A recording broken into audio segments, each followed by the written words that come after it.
जोंनि सासे जाखांफुनाय लिरगिरि जेरैहाय बिजाब महरै बिथाङा गावनि गोसोनि साननायखौ बिजाब महरै बिथाङा दिहुनदों। बे बिजाबखौ आं बेखेवना होनो सिगांग्रोदों।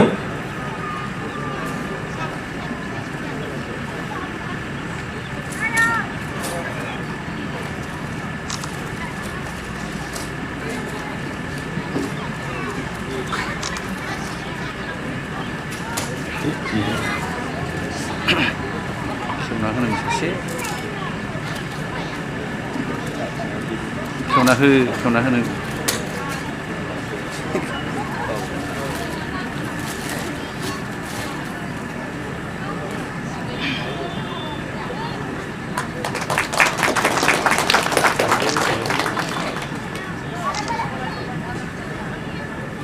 बिजाबनि मुङा जाहैबाय खासि दुहानि देंखो सल'बाथा।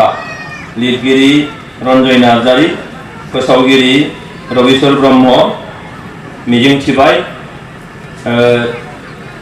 मोनसे हारिनि जे गुदि सिनायथि बियो सल'बाथा बा बिनि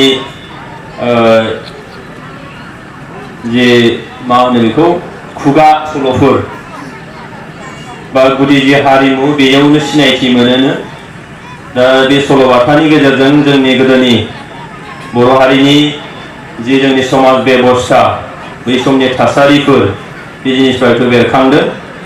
जों गोदो मोनथिनो मोनोमोन जे बे जोंनि बिमा बिफाहाबो गोसोआव दङ, आंनि आइयाबो जों उन्दै समाव सल'बाथा खोन्थायोमोन आरो जोंखौ मोनसे सानबोलावरिसिम बोलांलाङोमोन। बे मोनसे जिउनि थांखि बयबो जाहैयोमोन, आं बिदि जागोन आरो बेबायदिनो हयथ' फरायनाय आखल आखु दानाय हाबा हुखा सोलोंनायाव बे हयथ' मदद जायोमोन।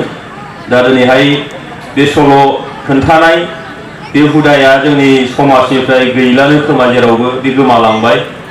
दा बियो मोनसे थुनलाइनि बाहागोमोन, बे दिनैहाय बे जिनिसा गोमालांबाय। दा बे गोमानाय जिनिसखौ दिनैहाय बुरखांफिननो नाजादों आरो बेखौ जों बुरखांनांगोन। बे जोंनि हारिनि बिथा, बियो राव थुनलाइनि बिथा बियो। दा बेयो जाफुंलांबाय थाथों जोंहा रन्जय नार्जारीया। आरो आं खावलायगोन जोंनि रायजो राजा फरायगिरि नोंथांमोनखौ जाहाथे बेखौ अनसायो आरो बेखौ जोङो बर' थुनलाइनि मोनसे बाख्रिनिनो फेरलेबसे होननानै जोङो गनायनानै लागोन। बेखिनिखौनो बुंनानै फोजोबबाय। गोजोन्थों।